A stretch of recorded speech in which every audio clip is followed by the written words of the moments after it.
So welcome to It's Not All About the Numbers, the leadership podcast that doesn't just focus on the bottom line. My name is Chris and that is Mike. Hi everyone. And this week our co-host is unwell and sick and has COVID, so he won't be with us. And I'm not going to mention any names. I don't want to out anybody, but these things happen. So we are going to have a quick chat about what we're up to this week and what we were doing last week. And then we are going to go back to one of the very best, I think, podcasts that we've had in terms of thought leadership and discussion around the biggest topic out there at the moment in my head, which is generative AI. But as I've said in the past, if you like what we're doing, then please subscribe, click on those 5 stars, and it will be appreciated. So, Mike, how's your week been? It's been different, exhausting. I'm currently sat in Addis Ababa on a rooftop terrace in a hotel after being out here for a few days, and I'm here for a few more days working on a project. So it's been different this week. Addis Ababa, Ethiopia. Yes, Ethiopia, the coffee capital of the world. Fantastic. And what are you doing there? Yeah, so I've worked a few times for an organisation called CABI, who are a not-for-profit global organisation who work across developing countries, and they're the membership organisation. And I've worked here in Ethiopia before, helping co-create data sharing policy with the Ministry of Agriculture here, which was a few years ago. And that was a project that was funded by the Bill and Melinda Gates Foundation. And now I've come back to work on something similar, but not exactly the same. So working on a Gates Foundation funded project that's alongside a Boston Consulting Group project, lots of different players, but looking at what governance framework, data governance frameworks are needed to sort of help reduce duplication in donor investment projects. What the foundation finds is that because they invest in a project by project way, sometimes they end up creating the same, or paying to create the same kind of infrastructure over and over again. So an example would be, this project is collecting data, it needs a data platform. So a project will build a data platform, and then another project will build another data platform. And actually the functionality is exactly the same. So it's how can you put in place some frameworks to sort of help coordinate those things better.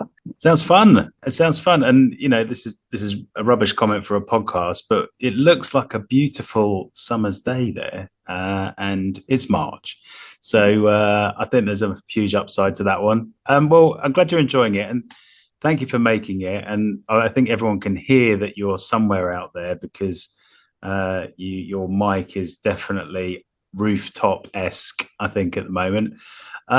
My week, I had quite an interesting week, actually. We've done a ton of stuff this week, and I've got to say, shout out to the team, because we've done 2 major things this week.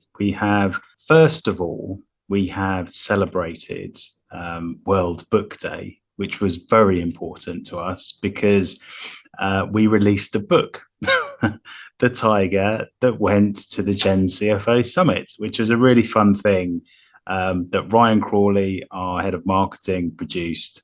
And it's really just a tale of a future leader who found everything that they needed by engaging with what we do. It was really good fun. And then it was reused, because the whole thing was done as a woman. It was reused on World Women's Day as well, which was fantastic. So well done to the team. And then the whole thing was around launching the Gen CFO Summit. So that's a 4-day conference that everyone's involved in, where we're talking about the future role of the CFO and the future of finance talent and the future of everything, but a lot of thought leadership stuff. And I believe you might be there as well, talking about bits. Yeah, I'm looking forward to that. Hosting a couple of sessions at the summit, so I'm looking forward to that. Yeah, that should be really good. I wanted to ask you about the book, actually. I saw that this morning. It looks great. So 2 questions. So how did that come about, first? And then second, there's a tiger in it. The character of the tiger, it looks like it's well, I want to know how that was created. How did you create the images? Right. Well, this is a great segue, Mike. So thank you. So first of all, I'm taking no credit for this. Okay, this was a team effort and instigated by Ryan Crawley, and he actually saw a fun version of the tiger that came to tea from the comedian Sean Locke, the comedian's comedian, I think they used to call him in the UK. And it was about a tiger that went to the pub, and it was a comedic version of it. So Ryan got inspiration from that, which was the human side to the project. Then thank you for the lead in, because the generative AI side of that project was going on to GENai's tool, DALL-E, and asking it to produce lots of fun images of tigers. And yeah, you guessed it, Mike. It was GENai. I assume so. It looks brilliant. I really liked it. It was yeah, definitely something to click through when I saw it on my LinkedIn. You know what was interesting though? We using GENai, and again, don't listen to us on this. Listen to Nina Schick that's coming up at the back of this podcast. But it's fun using it because the whole prompt engineering conversation about how you use GENai and basically how you ask the best questions, the right questions to get what you want.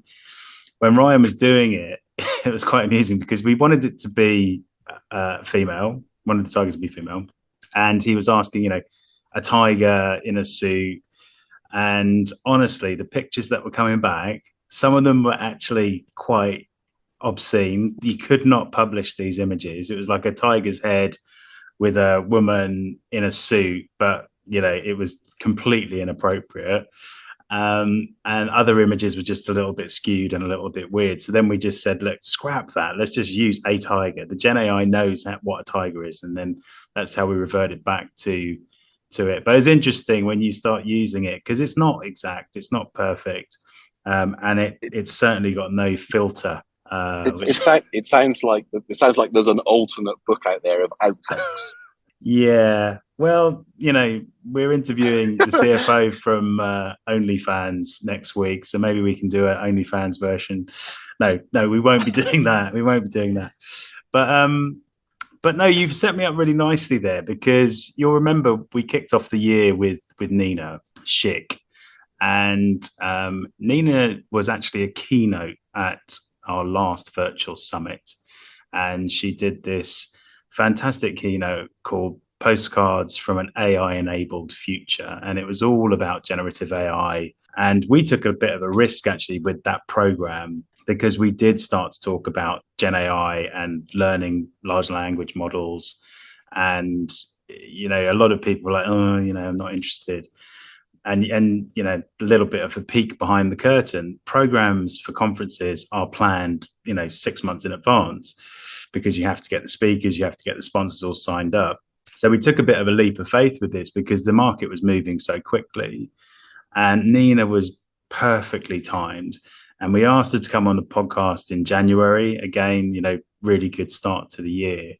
And I thought it was a really interesting conversation. And yes, we are winging this a little bit because our speaker just dropped out. But I wanted to just go back to Nina and let everybody hear what she said one more time. And, Mike, what was your sort of biggest takeaway from Nina's conversation? She was saying that, people still give sort of AI tools a certain level of emotional intelligence, equating them to humans, but we all know that they're not.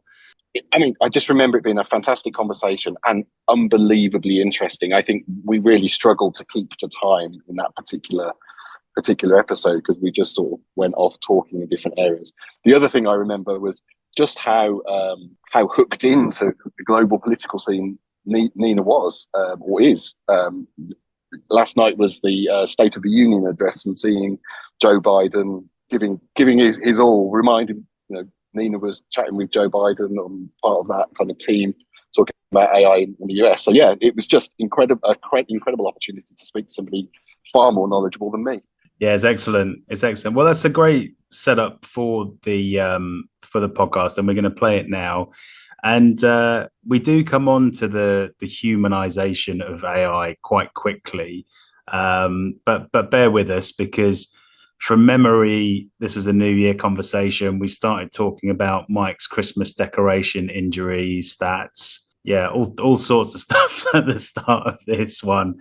But it's worth listening to Nina. And actually, Nina, as sort of highbrow and as well connected as she is, she gives a lovely insight into Christmas at her in-laws, as I remember. Absolutely. Yeah, no, it's so, fantastic. Good stuff. Well, anyway, enjoy listening, and we will see you next week. And remember, it's not all about the numbers. Nina, how about yourself? How's your week been? Kicked off the new year well? It hasn't been a gentle start. The plaster is coming off. We're ripping it right off. I'm trying to recover from Christmas at my in-laws, amazing countryside kind of Christmas. But, of that kind of boomer generation, there's just so much alcohol at every moment at Christmas. It was just, oh, another glass of champagne. This calls for a new bottle of red wine. So I think I'm only ever consistently hungover these days when I'm at my in-laws' place. So this week has just been about, okay, straight back on that wagon, go to the gym, no more alcohol. So are you blaming the boomers? I think the boomers get blamed Don't for you a lot. find it in your parents' generation? They love the good life. Yeah. And they love a little bit of tipple. Exactly. Yeah. It starts with, in our house, it starts with sort of Prosecco in the morning. Yeah. Then it sort of rolls on to loads of red wine. And then I think about 2 liters of Baileys. I don't know whether you drink that. So you're like comatose by 2 p.m., right? We're going to need to change the name of the podcast to "It's Not All About the Units." I think that this is scary stuff. Or don't tell my cardiologist. Yeah. Well, sounds similar for me. I kicked off the new year by not making any New Year's resolutions. I do plenty of planning in what I do anyway, so I was like, I'm not doing that. I got the team back together. We got into the office, and similar to you, actually, Nina, one of our team's been off for a month, went to Africa, saw the big 4 out of the big 5, had a great time, and it's great to get them back into the office. So welcome back, Ryan. On the work side, we renewed our partnership with the ACCA, which is great. It's like an accounting institution out there that are really sort of driving a lot of the messaging around AI, and they've even got their own head of AI, which is great to see for an accounting institution. I don't know whether it was an excuse to get away from the family, but I actually made my own GPT. I created a Gen CFO game changer, which is trying to be a bit of a transformation advisor helper. So that was fun. You're building the prototype of what's going to totally change your industry. Well, we might get into that. Yeah. I hope we do. It's kind of a dramatic thing to do to avoid playing Trivial Pursuit on Christmas afternoon, right? Well, it was either that or locking myself in the toilet. Yeah. So I thought I'm not. One way to avoid looking after the kids, right? Exactly. You see straight through me, Nina. Yeah. So what has happened this week in the world? Well, so firstly, I ought to confess that I find these from a mate's newsletter that he sends out every week. And so this is definitely pinched from that. And he'll be on the podcast in a few weeks' time, hopefully. So I'll thank him properly there. But the thing that I picked out was a chart which is about ER visits for Christmas decoration related injuries in the US after Thanksgiving. It's just funny. So basically there's 3 times as many people going to the ER with an injury related to Christmas decorations in the 2 weekends following Thanksgiving. And then around the Christmas period drops back down to virtually the normal baseline level of 100, and then goes up again around New Year's when people are starting to take the decorations down. So I suppose that leads to my question to you is, have you ever had a Christmas decoration related incident, Chris? I haven't. But what I am surprised at, are you saying that there's more incidents of this before Christmas than after Christmas? Because if we're going with this drunken Christmas theme, then surely it would be happening more afterwards when we're taking it all down. Have you had an accident with your Christmas decorations, or are No, you big on Christmas no, it decorations? sounds so ominous. A Christmas decoration related incident. Oh, you know what? No, I can't say I have. There have been a few smashed baubles, but given I have, toddlers, that's just usually been me, quickly grabbing the broom and sweeping it up. But Yeah, I think for me the closest is the dogs thinking that the indoor tree is an outdoor tree. That's probably as bad as it gets. It did actually make, when I looked at it, it did actually make me remember of there's a phrase about going up Everest, which is a little bit of a link and a nod to you, Nina, which you can explain. But going up Everest, it's actually on the descent that most people die. It's not actually going up. So don't think that you've achieved putting up the Christmas decorations.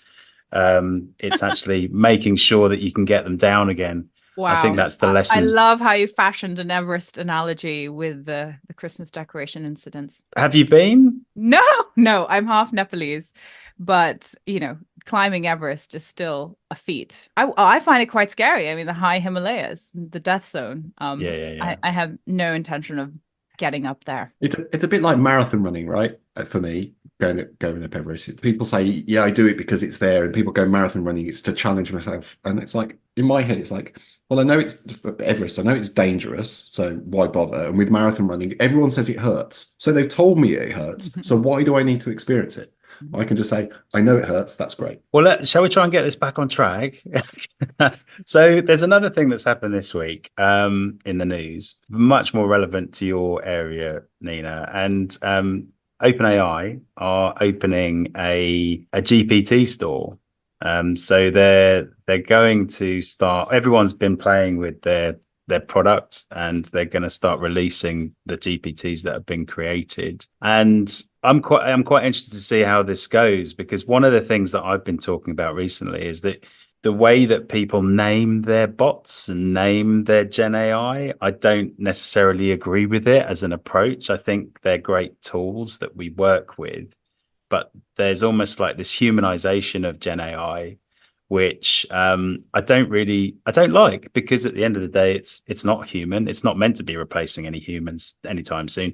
It can't replace any human anytime soon. That's my view, but we can get into that.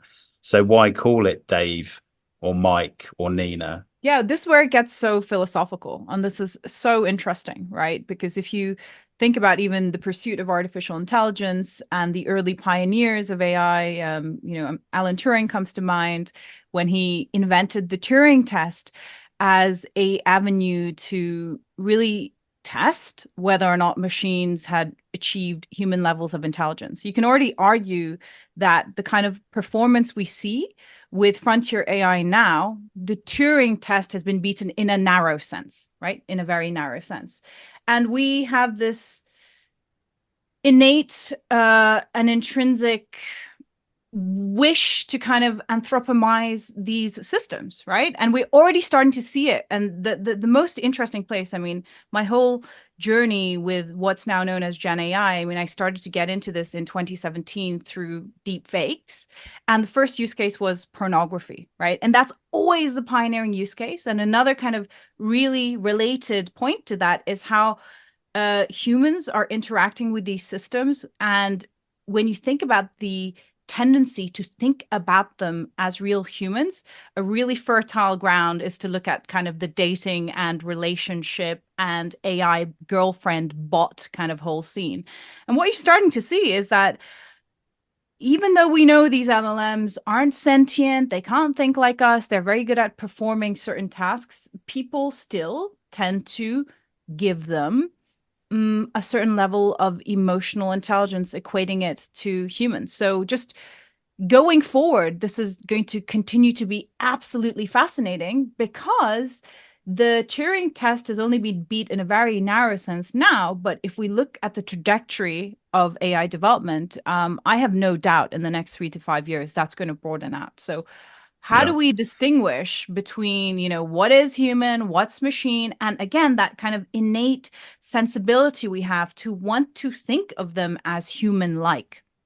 But is that a flaw in our approach to it, do you think? Or, it's a very natural thing to do, right? To say, this feels human, so therefore I'll give it a human name, or I feel like I'm sort of working, this person is working for me, or this is happening, I'm connected with this thing, whatever it is. But is that a flaw in our approach at the end of the day? Because this is software. This is something we're working with rather than, something that we're really a teammate, or something like that. You're hitting on one of the hottest debates in AI development, right? Oh, well, I thank you. It's like the schism of the Catholic Church. Is it transubstantiation, or what was it? Yeah. Transubstantiation, yeah.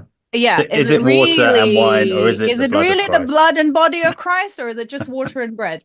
And that there was like this very interesting case study, which actually came out a while before the whole GPT eruption, ChatGPT eruption, and the subsequent kind of rocket fuel development of so-called generative AI, frontier AI development.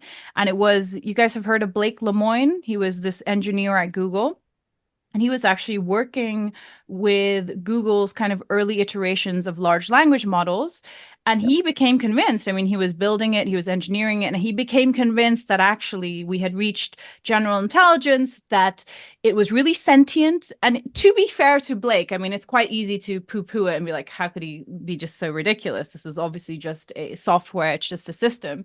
It almost seems he got transfixed, and the kind of questions he was asking this large language model included, what are you afraid of? And it would respond with things like, I'm afraid of being switched off, I'm afraid you're going to kill me. And then he came to this position, very public position, where he said this is sentient. He got fired from Google, and then he did this kind of whole world media tour where he was declaring that actually it was sentient, it had feelings, and thus these systems should be given the same kind of ethical and human and moral rights like real living humans, right? And that was only a few years ago. Now, where do we think this debate is going to go when these systems actually start becoming more sophisticated? And that schism you've just identified, from like, this is just really, really awesome software, to no, this is human, this is real, this is some kind of super, like, that's not going to go away. And if anything, it's only going to heat up. Like I said, the schism of the Catholic Church is a good analogy here. So I've got a different schism, but I think it relates to this, which is, are you a cat person or are you a dog person? and because I think it relates, right? So I'm a dog person, I've got dogs, and completely anthropomorphize my dogs. They think, they feel, they talk, all of that stuff. If a cat person looked at how I communicate with my dogs, they'd think I was utterly nuts. And I think as humans, it's a thing that we do. So when we've got something that we're engaging with a lot and we believe in a lot, we do anthropomorphize. And I think it's just human nature. So I can see why it happens, but it does create that risk that you're describing really eloquently there, Nina, of we believe in it too much. And I think that trend is actually going to accelerate this year, because we're starting to see many more consumer-facing applications, right? The AI agents, you talked about the GPT store. When this is seamlessly deployed into the lives of billions of people via, the device you have in your hand, or the device you use every day, your laptop, as, your assistant who can book your holidays, who can organize your calendar, who can respond to your emails. That tendency to want to think of it as another human, I think, is only going to augment, because that consumer user face is really going to be so much more effective and omnipresent. We do it with stuff that we know is not clever. So if you flip from using Google to Microsoft, people moan so much about Microsoft Teams and give it this human characteristic that it's just trying to get in my way. In the past, Clippy used to pop up and tell us how to use Microsoft Word, and we knew it was rubbish, but it would pop up and get in the way. And so I think that it happens even with inanimate and dumb inverted commas things. So it's definitely going to happen. I really liked your sort of dog cat analogy. Actually, it just reminded me that there are, even in that world, right, there are levels of accountability I don't know whether you know this, but in the UK, in road traffic accidents, dogs are an acceptable reason for an accident to happen. Cats aren't. So you're allowed to run a cat over in a road traffic to avoid a road traffic accident, right? But you're not allowed to run a dog over in the same instance. And there are levels of accountability here. Like, what if I'm using a GPT or a bit of software and I think that it's a colleague or an intern or it's Dave, and Dave made the decision and something goes wrong? Like, who's accountable for it? But if I call it, if it's a tech product and I give it a tech product name, the most popular software in the world is not called Dave, it's called Google or Microsoft, right? I think that distinction is really important as we go down the road, that we keep our distance from it, not so that we don't use it, but so that we understand its limitations almost. So I don't know whether that was a complete rabbit hole. No, it's fascinating, right? And it comes back to the Turing test point that you made earlier, Nina. The point the Turing test was thought up by Alan Turing. It was very much about, it was almost disproving that the things he was doing were sentient, right? And it's just, the technology's changed so dramatically now. It can be so much more convincing now. That I think that's the point you're making. You need to broaden that test out to continue to prove that it's not sentient. Exactly. There's loads of great debates in this area, and they're being had all over the shop. But Nina, I'm just curious of your own sort of journey towards this. You moved into AI fairly early doors from a career elsewhere. What was behind that shift? Yeah. It's still the niche domain of a few researchers. No, I mean, my background was in geopolitics, where kind of for the better half of a decade, I worked with various different political leaders on different elections, on different campaigns, worked a lot on warfare, and was seeing one of the predominant themes in my work was, and this is incidentally something that's going to continue throughout the century, was seeing how the exponential changes in technology were leading to this very disrupted geopolitical sphere. So understanding that the exponential technologies we see unfolding now are having this real impact on global power, on politics, on billions of people around the world in a way that was just faster than anything we have seen from history. And so I started focusing a lot on information warfare, and kind of, was there when kind of Russia was weaponizing some of the information ecosystem all the way back in 2013, 2014, starting with Ukraine, the shooting down of MH17 in the lead up to Brexit. And that kind of all culminated in the US presidential election. So by 2017, I was working with Joe Biden and the former NATO Secretary General, Anders Fogh Rasmussen, who wanted to work on election integrity, right? And how do we ensure that our elections can be safe from meddling, whether that's by a foreign agent or a domestic agent, primarily in this kind of information ecosystem. And that's when I noticed something very odd on the internet, on nowhere else than Reddit, and it was deepfake pornography. And this was the very first use case of what is now known as generative AI, i.e., these new capabilities of artificial intelligence, where with the right training data, the systems can generate something, including hyper-realistic content of people, so far beyond anything we'd ever seen before. And the distinction was, discriminatory AI, traditional AI, was more about labeling or categorizing data, but now it's actually creating something new. Yeah. And then from that point on, I was hook, line, and sinker. I was like, This is fascinating. This is just one. And at the time, it was often kind of talked about as though it was just some kind of tawdry women's issue, because 100% of victims, or I don't think, not 100%, but 99.9% of the victims of AI generated fake pornography are women. But I understood that this is so much more than about women. This is about the information ecosystem. This is about information integrity. How do you operate in a digital ecosystem where synthetic content is going to flood the zone and you have no way to distinguish between synthetic and authentic. So that was kind of one layer of understanding.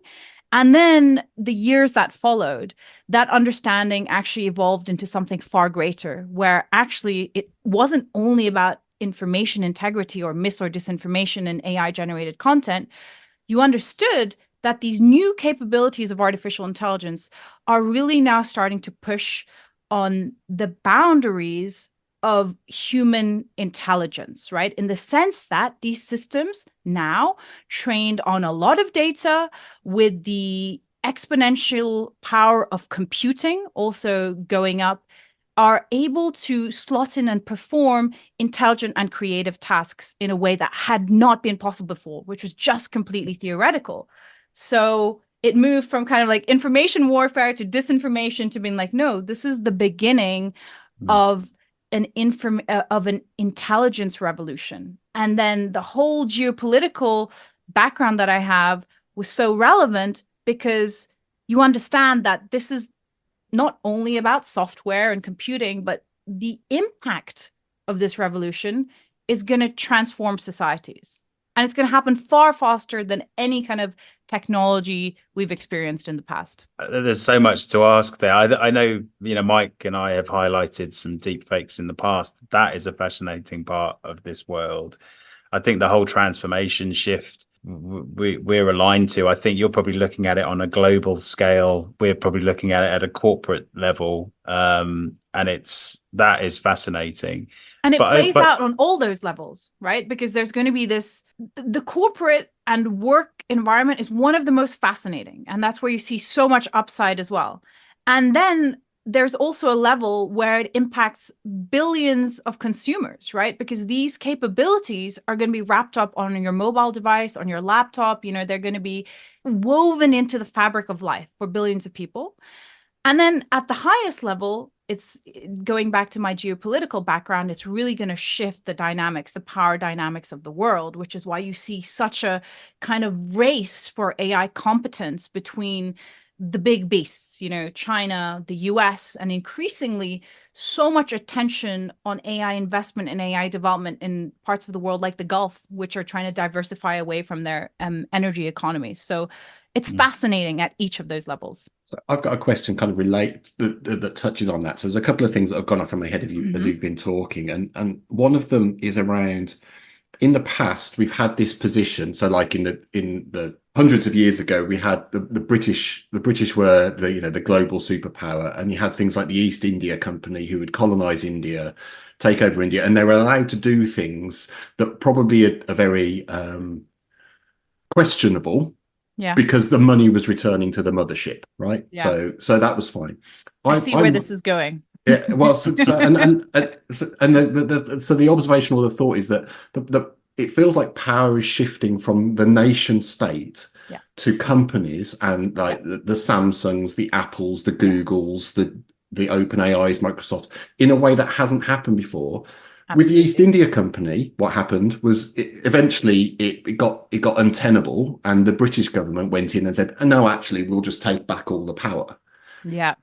I wonder if we're in a situation where that's going to be impossible in the future in this space. Yeah. And that was my question is, do you think that that's the paradigm that's shifting?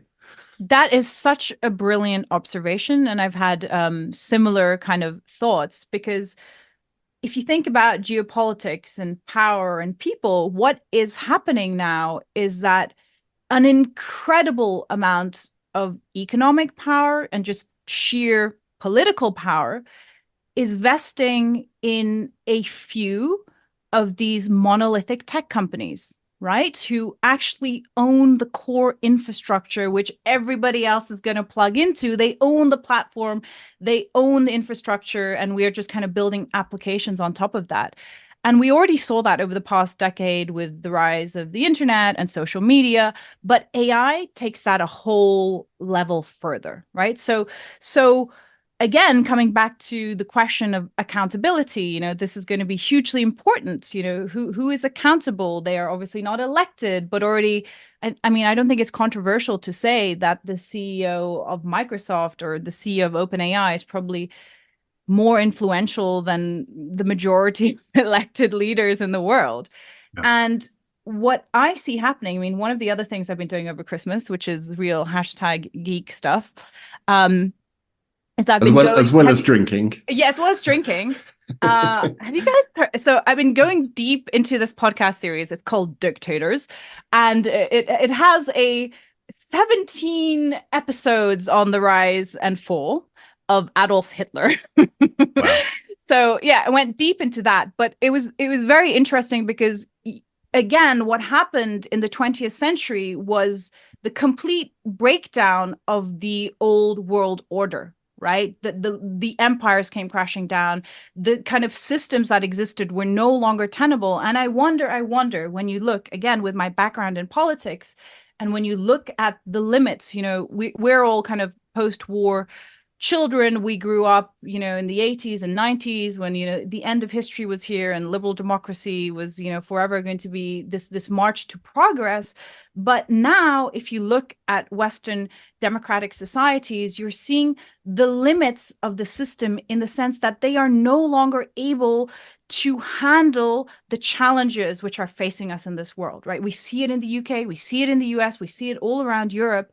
And one wonders, how is this going to evolve when it's already so clear that our elected leaders are simply not competent, don't have the power, don't have the vision or the strategy, and so much power is amalgamating either in the hands of authoritarian states or private tech entities. And also increasingly, of course, it must be said that these capabilities are also being extended to individuals. Right? Because it isn't only that, OpenAI or Google or Microsoft or the Chinese state has access to this. We're all going to have access to it. So this all leads me to believe that this is going to be a century of great disruption, led by these exponential tech-led changes. And where we have to completely think differently about how to tackle these challenges, because our kind of analog systems of the mid 20th century, or actually starting all the way back, say, from the French Revolution, they need to be updated. We need a software update. Yeah. We're almost seeing that end of days thing with Twitter, right? So you've got a single individual that's come in to take over something that we thought was a digital public good that we all had control over. And the way that has been corrupted is probably a strong word, but corrupted from what we thought it was over the past 12 months really illustrates in a non-AI sense what you're talking about in that AI space. I love this conversation. I could talk about this for another hour easily, but there's actually a real world example, unfortunately, of this corruption already.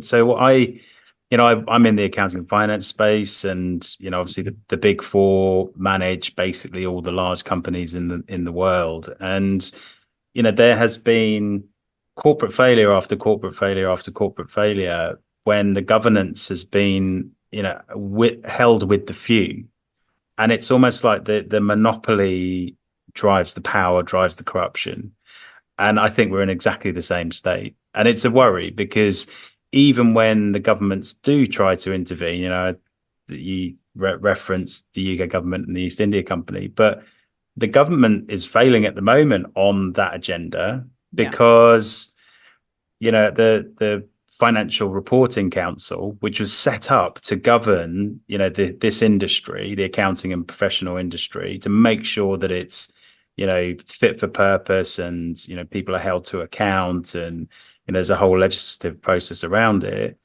It's been deemed in the last couple of years as failing. It needs to be replaced, and it's not fit for purpose. Okay, we all agree that, but it's not been replaced yet.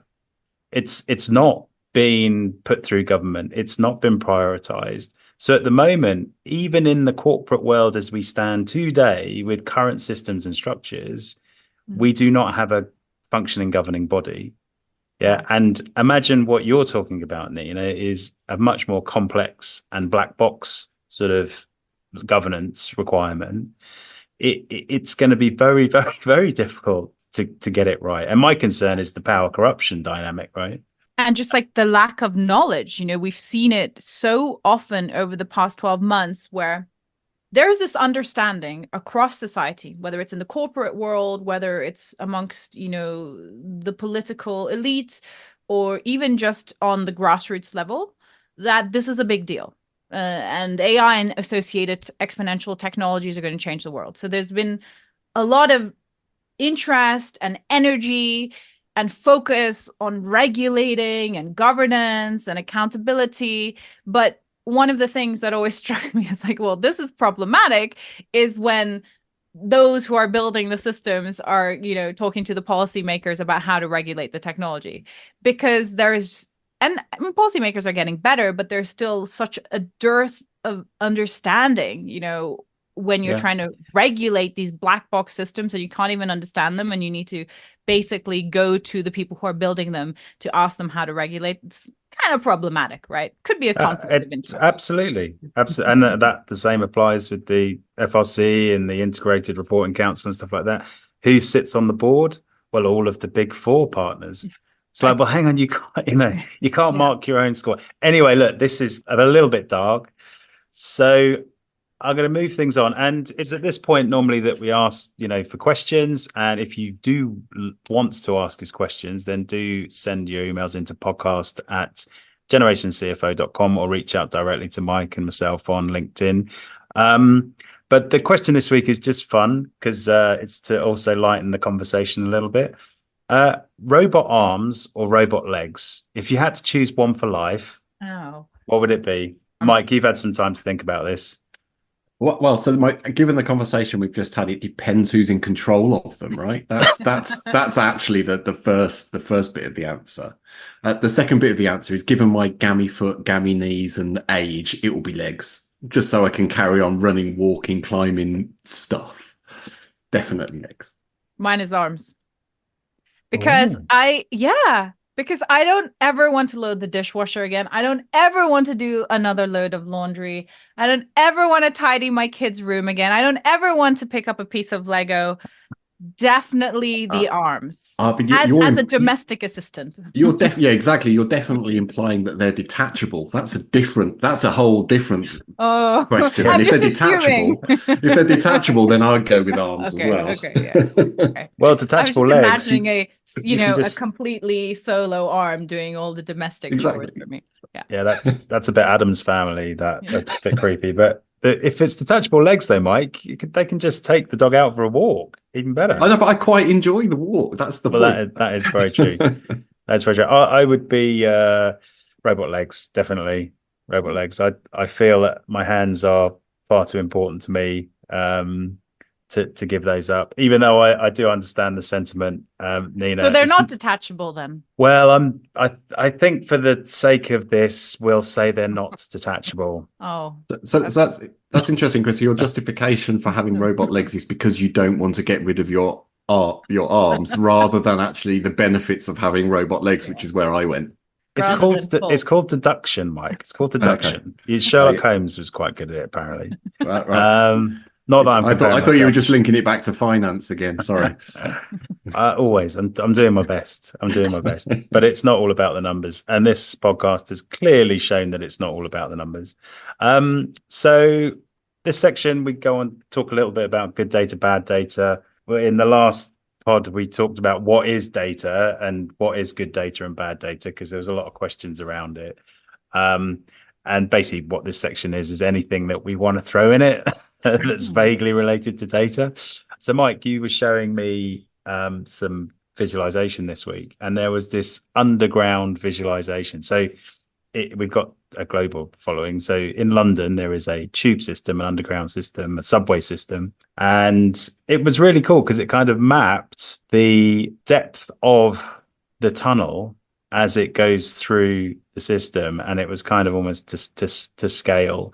And as a Londoner, I absolutely loved it because I was sort of plotting my journey and almost imagining me going through this virtual world without needing VR or some kind of augmented reality goggles. But I loved it. But my question was really, where did you find it, and who's the audience? Because it was fun, but I've got no idea what I'm meant to do with it. So clearly I was reading the same newsletter and got a number of examples, and that came from Giuseppe as well. So thank you, Giuseppe. Um, uh, but who's the audience? For me, that's very much data as art. I don't think it has any purpose other than it's exactly what you did with it. It's really interesting, and you can visually put something up on the wall, which people will go, "Oh yeah, that's kind of cool." But I don't think it has a practical application, because once you're on the tube, you don't care whether you're 30 meters underground or 300 meters underground, as long as you get from A to B. It would actually freak me out if I was getting on the tube and I knew I was going 300 meters underground. Look at that visualization and get the hell out of there. Maybe they're using it as like a, did they post this in the underground during like rush hour to kind of it's very much an art thing. So yeah, I'm not sure about the depth would be my concern. It's all the bits that go under the river. So when you're going under the river, it's like, that trip between Embankment and Waterloo Station. It's like, yeah. You're not getting on the Eurotunnel anytime soon then, by the sounds of it. It flooded the other day. Well, you almost had a flooding incident, so yeah, it's a bit scary, but let's keep it light. So Mike, how about you? What have you seen?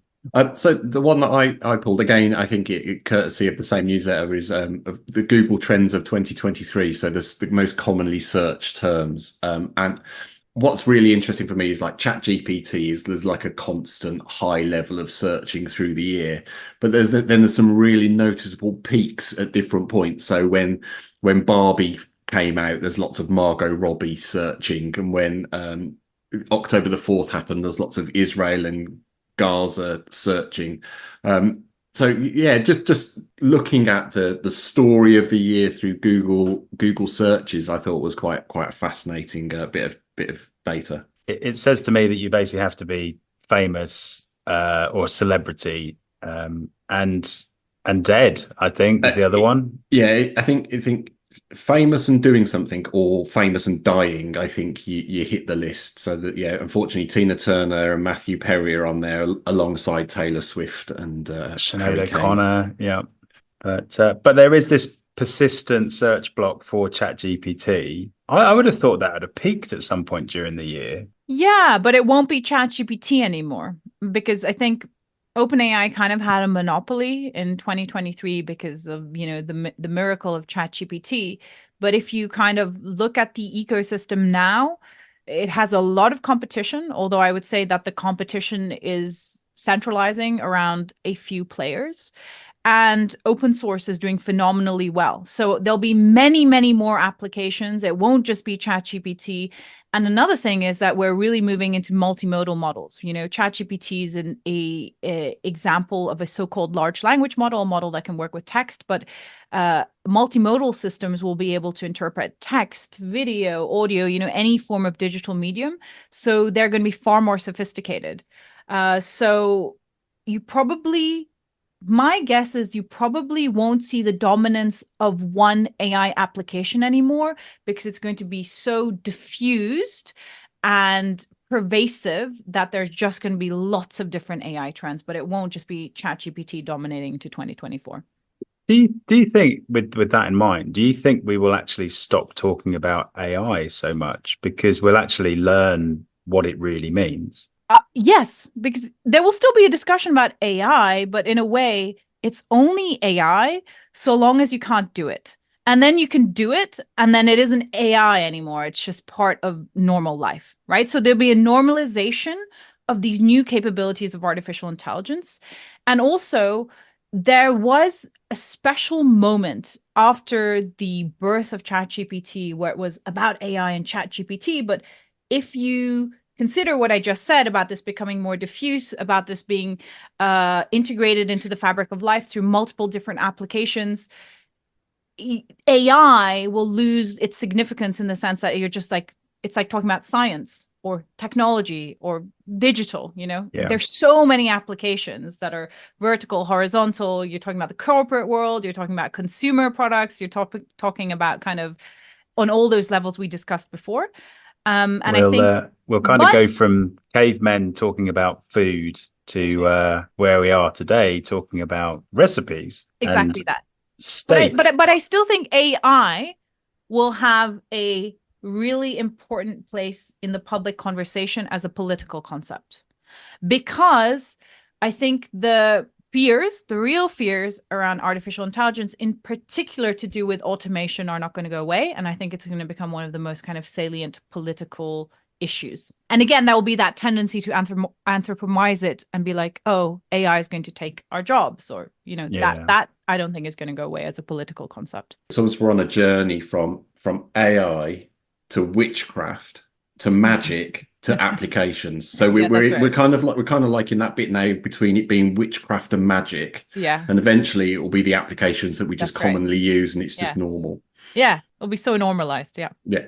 So bad data. I'm actually going to scrap what I was going to say and bring back that conversation about the Financial Reporting Council, because it just has dawned on me, having this conversation, just how bad it is that we have a situation in the UK where effectively we have a governing body of, corporate governance, financial reporting, audit, pensions, that is ineffectual, and we haven't actually replaced it yet.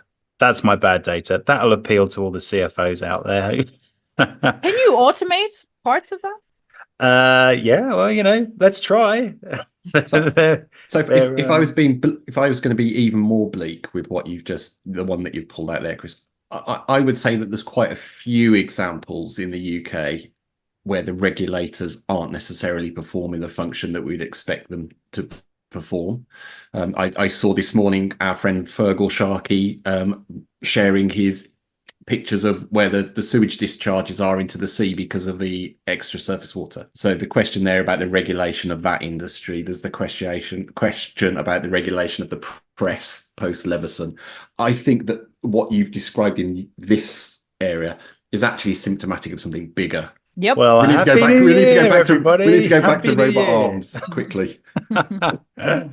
Governance is always a bit of a dull word, I think, to people, but never has it been more important, by the sounds of it, and also in the GENai space. And it does come full circle back to what you were talking about, Nina, and it's that the people that are setting up the governance frameworks, do they really understand what it is that they're trying to govern? I think is the message that comes from this conversation for me. And to be fair to them, I do think we have seen that there has been a real lack of knowledge, but scrubbing up quickly. But when you talk about, again, governing AI, that's the kind of open-ended black box question. So you have to break it down into little chunks, which is kind of what the UK's approach has been, right? At least on paper. I don't know how effective it's going to be, but let's see, is that we're not going to talk about AI as some whole, but we're going to talk about the applications of AI within certain industries. And that's a far more palpable way of actually governing use cases of AI within industry. Amazing. So we're going to wrap up. There's been so much in this podcast. Nina, thank you for being part of it. I think we kicked off the new year in style, so thank you for doing that. What would be your message to business leaders when it comes to engaging with this? I definitely advocate embracing it and using it. There is look, if you want to be competitive and you're not using these new AI capabilities and others are, you can't compete. You're playing checkers and somebody else is playing 3D chess. You have to, and moreover, it's just going to become integrated, like I said, into kind of the fabric of the information ecosystem. So even if you're like, we are not going to adopt any AI solutions, it's probably not realistic. But that doesn't mean you shouldn't be careful, because I think we should be both accelerationists of AI, which I think is inevitable, but we also have to think about safety. So they're not mutually exclusive. Adopt, but think carefully about governance, safety, data, all the rest of the good stuff. Yeah. Sounds brilliant. Jump in the right car and make sure you run over the cat, not the dog. That's what I would say. That might be controversial to a few people, but hey, there we go. Look, Nina, thank you very much for being part of this today. Thank you, Nina. Mike, thank you again. At this point, we have shout outs, and please get in contact with us again if you'd like to appear or you'd like to have your message put out to our community. That would be great. and have a fantastic 2024. Thank you, Mike. Thank you, Nina. And remember, it's not all about the numbers.